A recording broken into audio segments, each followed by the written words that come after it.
Oh, what's up sa inyo mga kabayan? Long time no see. Matagal-tagal na naman tayo hindi nagpangita dito sa ating channel mga kabayan, no? Ilang araw lang tayo na hindi nakapagbigay ng reaction video. Meron na naman mga pasabog mga kabayan. Etong administrasyon ni Bungit, no? Grabe mga kabayan, tinatalo pa nito. Parang tinatalo pa nito mga kabayan yung kanyang ama, no? Sa pagiging isang diktador mga kabayan. Isipin ninyo mga kabayan, tinanggal na pala no ang Vice President at saka yung mga dating presidente dito sa National Security Council, no. Na kung saan mga kabayan napakatagal na no na uh, kumbaga yung miyembro, yung NSC na yan mga kabayan, napakatagal na no na kung saan nandiyan yung mga miyembro ng ating mga dating opisyales no ng gobyerno na nandiyan yung Vice President, dating presidente mga kabayan. Ngayon, dahil sa sinasabi mga kabayan na uh, dahil sa political conflict no. Ayun dito mga kabayan kay Castro, kahit naman mga kabayan kay hindi si Castro magsabi, talagang totoo mga kabayan na political conflict itong nangyayari. Kasi kung maalala nyo mga kabayan, merong isang interview itong ating Vice President na sinasabi niya na hindi na siya binibigyan ng imbitasyon no pagdating diyan sa NSC, diyan sa kanilang mga pagmi-meeting patungkol sa national security natin. Wala na mga kabayan, hindi na isinasama ni Nabungit no ang ating Vice President. Bakit kaya mga kabayan? Alam niyo itong panibagong sinasabi niyang pagbalasa mga kabayan diyan sa National Security Council na yan, talagang isang napakalaki mga kabayan na fully political no political strategy, kasi alam naman natin mga kabayan na kung lahat mga kabayan ng miyembro niyan ay kontrolado mo, napakalaki mga kabayan ng advantage no para dito kay Bungit. Kasi syempre kung isa merong against diyan mga kabayan, sinasabi nila dahil sa security mga gano, sa palagay ninyo mga kabayan sa ginagawa ng ating Vice President, ilalagay ang ating bansa sa kapahamakan, di ba? Kaya naman mga kabayan, maraming galit diyan ng mga makakaliwa dahil sinusumpo niya nga, no? Lalo na doon sa mga makakaliwang grupo, mga kabayan, sinusumpo niya. Kaya maraming nagagalit sa ating Vice President. Ultimo yung confidential funds na ginagamit para sa security natin. Ikita ninyo, gusto nilang mabunyag, di ba? Ko, mga kabayan. So anyway, kung di ka pa nakasubscribe dito sa ating channel mga kabayan, bago tayo magpatuloy ay mag-subscribe ka na. So pakinggan muna natin mga kabayan itong balita na to no ng Inquirer kung ano bang sinasabi dito. Duterte's removal from the National Security Council marks the beginning of a more intense political conflict, according to House Deputy Minority Leader Franz Castro. Castro's statement follows President Bongbong Marcos's issuance of an executive order reorganizing the NSC, which removed the vice president due to the position's irrelevance to the council's responsibilities. Signed on December 30 and made public on Friday, January 3, Executive Order Number 81 also removed former Philippine presidents as members of the NSC. In a statement on Saturday, January 4, Castro says the removal of Vice President Sara Duterte and former President Rodrigo Duterte from the NSC signifies the start of a more intense clash between the two leading political dynasties in the country. Executive Alam niyo mga kabayan, itong ginagawa na to ni Bungit mga kabayan, malalagay tayo, no? Kung tutuusin mga kabayan, nalagay na tayo sa alanganin sa ginagawa na policy no nito ni Bungit mga kabayan. Yung kanyang foreign policy mga kabayan na kung mapapansin niyo, ito ay base lamang sa aking isang opinion. At alam ko naman mga kabayan na nagigets nyo rin yung sinasabi. Alam niyo yung foreign policy mga kabayan ito ni Bungit ay malalagay tayo sa alanganin. Lalo na yung paglalagay mga kabayan dyan ng nuclear warhead mga kabayan, na kung saan bawal yon sa ating constitution mga kabayan. Ang daming nilabag na ng tao na to mga kabayan kung tutuusin. Kasi bawal yan mga kabayan na meron tayong nuclear. Ayon yan sa constitution natin mga kabayan. Pero anong ginawa mga kabayan ng ating magaling na Pangulo? Inaccept niya mga kabayan at nais pang magdagdag, no? At di ba nagpo-provoke lalo to mga kabayan dyan sa ating karatig bansa na kung saan alam naman natin mga kabayan na meron tayong conflict, no? Na nangyayari sa West Philippine Sea. Tapos ngayon mga kabayan, hindi siya imbitado, no? Nasabi mga kabayan na siya daw ay tumawag, no? Para i-congratulate si Trump. Hanggang doon na lang mga kabayan. At kung mapapansin niyo yung mga matataas na leader no ng iba't ibang bansa sa nagbibigay ng courtesy call mga kabayan sa ating Vice President no. Kung mapapansin niyo mga kabayan ay pinupuntahan pa or sinasadya mga kabayan ng mga ilang matataas na posisyon no doon sa Davao mga kabayan, yung ating Vice President ang binibigyan ng courtesy call ng mga matataas na opisyal ng iba't ibang bansa. Na while yung ating Pangulo mga kabayan, deadma, no? Napakalaki mga kabayan na magiging epekto nito pagka nagkataon sa ating bansa. Nilalagay tayo mga kabayan ng ating Pangulo sa kapamahakan. Pagka nagkataon mga kabayan, katulad niyan, hindi naman siya inimbita mga kabayan, at kundi yung ating Vice President at yung ating dating Pangulo, ha? Napakarami mga kabayan na naglalabas diyan ng mga balita, no? Katulad na lang ni Attorney Trixie, no? 'Di ba? Meron siyang post doon na kung saan nabanggit doon na hindi nga daw, no? Ayon daw dun sa isang miyembro mga kabayan, hindi nga daw imbitado si BBM, no? So, tapos ang isang balita mga kabayan naman diyan sa mga bias na media mga kabayan, hindi daw dadalo. Paano dadalo mga kabayan? Hindi nga naimbitahan. Kita mo mga kabayan yung pagbabaligtad nila, no? Ginagawa nila na parang dating hindi talaga dadalo, pero ang totoo talagang hindi imbitado. Paano nga naman mga kabayan dadalo? Pero yung dating ng balita nila parang si BBM ang may ayaw pumunta, pero ang totoo hindi siya talaga pinapupunta. Katulad dito mga kabayan, ang imbitado yung presidente ng China, si Xi Jinping, no, nadadalo, at saka si Vice President at saka si dating presidente, while yung ating presidente mga kabayan ay hindi dadalo. Alam niyo itong pagpasok na to mga kabayan ni Trump, no, base sa ating pag-aanalisa, malaking epekto to mga kabayan sa Pilipinas, no? Si Trump kasi mga kabayan, isang businessman yan. Kung mapapansin ninyo, isang kilalang businessman at anchor, no, sa TV shows.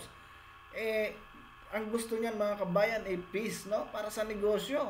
Kung kakaawayan niya naman niya mga kabayan ng China, di alam niyo naman pagdating sa merkado mga kabayan, China ang napakalaki ang kumbaga impluwensya.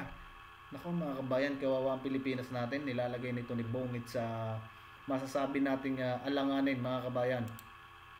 Secretary Lucas Bersamin explained on Friday that the president's order aims to streamline the membership of the NSC, adding that the vice president's position is currently not relevant to the council's responsibilities. He also stressed that the executive order gives the president the power to add members or advisors as needed. On November 25 last year, Vice President Duterte released a statement questioning why the NSC allegedly did not invite her to a meeting held the previous day. The vice president also demanded a copy of the notice of the meeting, along with proof of service, a list of attendees, photos of the meeting, and the notarized minutes of the meeting. Kita niyo mga kabayan, 'di ba? Hindi siya iniimbita, no? Nito ni Nabungit, no? Pagka merong mga hiniheld na meeting yang NSC. At nako mga kabayan, ito'y preparation. Kung mapapansin ninyo, isa itong preparation, no, sa darating na election for presidency mga kabayan. Siyempre ang kanilang ilalagay dyan yung makukontrol nila mga kabayan. Meron yung isang commentator, no, na kung saan nasabi niya na kaya daw tinanggal, no, ang ating vice presidente kasi nga isa din yan, no, sa mga naghahangad, no, na maaaring maging presidente, na kung saan yari sila mga kabayan, 'di ba? Pagka nagkataon. Ngayon, kung magiging kalyado mga kabayan ito ni Bongit yung magiging presidente, natural mga kabayan, ligtas sila, no?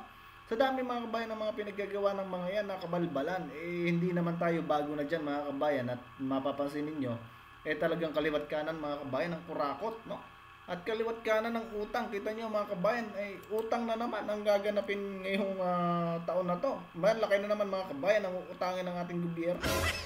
Sino mga kabayan na magbabayad dyan?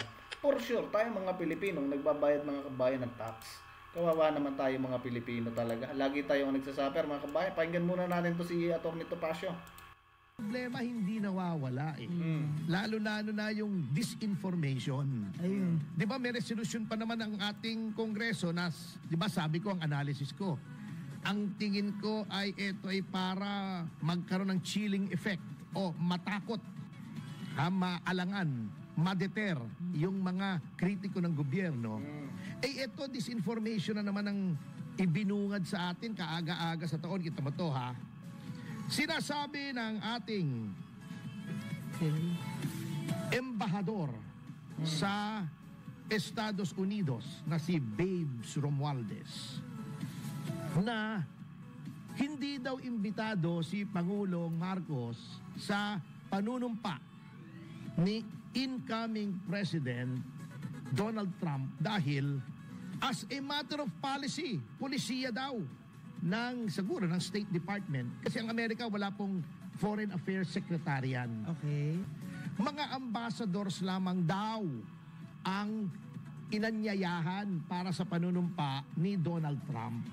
Okay, yun ang sabi niya. Kaya hindi po imbitado si Marcos, hindi dahil hindi believe sa kanyang Amerika. Ngunit wala pong mga heads of state, walang Pangulo, Prime Minister, Kahit saan. Chancellor na imbitado. Yun ang sabi nila. Yun daw ang sabi nila, mga kabayan. Sabi nung isang si Romualdez din, mga kabayan. Romualdez din ang apelido. ng isang ambassador, mga kabayan. Romualdez din ang sabi. Yun ang sabi nila, mga kabayan. Ha? Sabi dito ni Atty. Chupacio. Pakinggan ulit natin. Ngunit, eto ibinalita na ng mga media organization sa Amerika last month na may mga inimbitang mga state na inimbita. Si Chinese Premier Xi Jinping. Oh, talaga? Oo. Pero mo, may away pa nga Diba? ang China. Kasi sinabi naman ni Trump, gusto na naming makipagbati sa China. Ayaw na naming nagkakainitan kasi. Totoo yan, mga kabayan. No? Nasabi yan ni Donald Trump, no? Ni President Donald Trump na gusto niya makipagbati. No? Makipagbati na lang kasi hindi, mga kabayan, maganda, no? Sa world peace, no? Na tinatawag niya. At saka sa ekonomiya nila, mga kabayan, kung makikipaggera, no? Makikipag-away. Yan yung dapat presidente, mga kabayan. Unlike dito kay Bongit na pinuprovoke niya lalo, mga kabayan, yung Chinese. Na wala naman tayong kakayahan, mga kabayan. Para sa trade. Ayun. Sa ekonomiya. Oh, that's good. The first and the second biggest economies in the world mag-aaway, walang mangyayari. Wala talaga. Walang mangyayari. Okay. Although, sabi ni Premier Xi, mga matataas. Baka tinatamad lang siyang bumiyahe. Oo. Yeah. Eto pa. Yung Pangulo ng El Salvador. Can you imagine El Salvador? At isang Latin American country na maliit lang naman dati, nagpapatayan dyan mga tao May civil war dyan. Si Nayib Bukele. Ay inimbita rin. At ang Prime Minister ng Italy na si Giorgia Meloni. Giorgia Meloni. Sabi niya, nung dumating sa kanyang invitation, molto bene. Sabi niya, Italian very good. Molto bene. At sabi niya, sila ay nagkumpirma na dadalo. Etong si President Javier Milei ng Argentina. Kasi ayaw ni Donald Trump na umiiyak ang Argentina. Kasi sabi niya, don't cry for Argentina. So dito, mga kabayan, no? Okay. O bakit na gano'n? So dito, mga kabayan, mapapansin ninyo na talagang mga kabayan, hindi talaga siya imbitado, mga kabayan, no? Tapos ang pinalalabas dito, mga mainstream media, mga kabayan, imbitado ito si Bongi. So saan nang nangyari, mga kabayan, no? So anyway, ay alam naman natin, mga kabayan, na talagang political, no? Itong ginagawa nito ni Bongit, mga kabayan, at ng mga kalyado niya diyan sa ating Vice President at sa mga dating naging presidente, diyan sa pagpapalit, no? At pagbabalasa niya diyan sa NSC, sa National Security Council natin, mga kabayan. Yan ay isang political strategy, no, ng kanyang gobyerno. Kasi, mga kabayan, hindi umepekto, no, yung mga pinaggagawa nila na impeachment sa ating Vice President. Yung presidente, mga kabayan, na malapit-lapit ng ma-impeach pagka nagkataon. So anyway, no, mga kabayan, see you sa susunod na video natin at maraming salamat sa inyong panonood, sa pagla-like at pag-share. Ingat kayo palagi, mga kabayan, at see you sa susunod na mga videos natin.